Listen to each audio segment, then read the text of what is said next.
The first time I caught my mother-in-law moving things around in my kitchen, it was just a single coffee mug, turned the wrong way.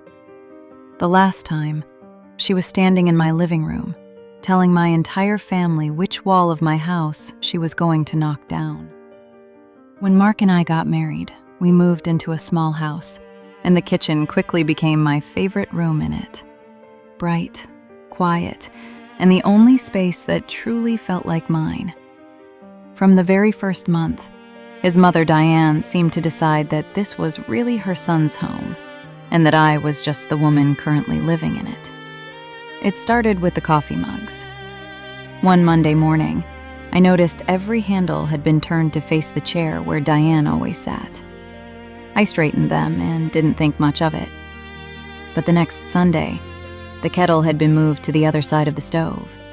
And the week after that, my spice jars were lined up in some new order that only made sense to her.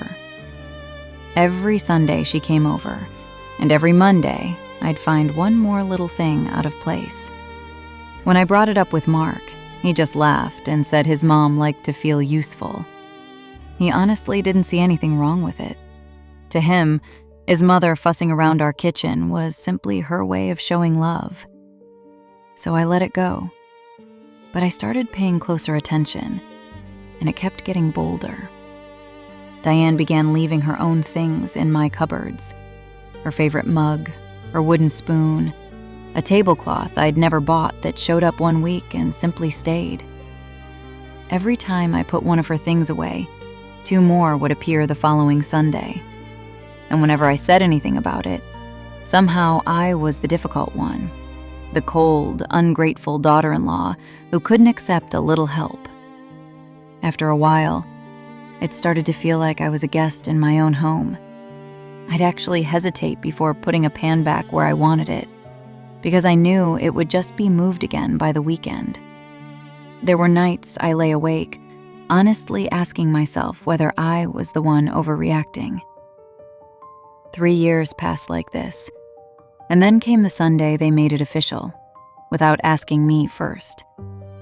I got home to find the whole family crowded into my living room, and Mark stood up, grinning, to announce that his mother was selling her condo and moving in with us, and that she was finally going to redo the kitchen properly.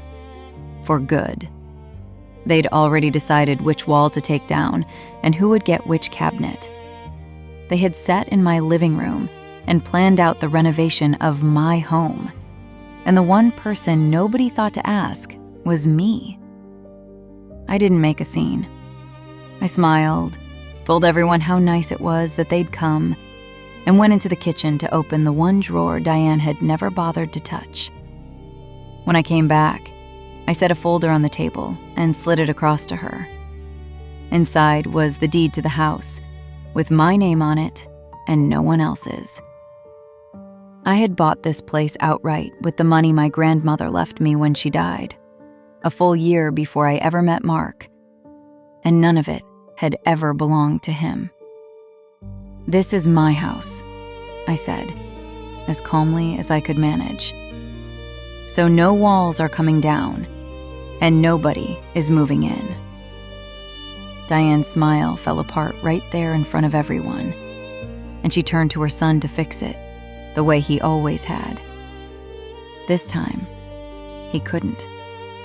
I looked at the man who had heard every comment, watched every Sunday, and called it love. And I told him that since he'd spent 3 years making it clear whose comfort came first in this house, he could be the one to help his mother move. Not in, but out. He chose his mother, the way he always did. He just had to say it out loud for once. They were both gone within the month. That first Sunday on my own, I made myself a cup of coffee, turned all the mugs to face me, and put my grandmother's old blue cup right at the front of the shelf, where I could reach it every morning. I still think about it sometimes. Was I being patient all those years, or was I just afraid to admit what I already knew? Would I ever have found the nerve if she hadn't tried to move in? Or would I still be quietly straightening mugs today, And if you'd been the one sitting at that table, would you have opened the folder? Or would you have tried one more time to keep the peace?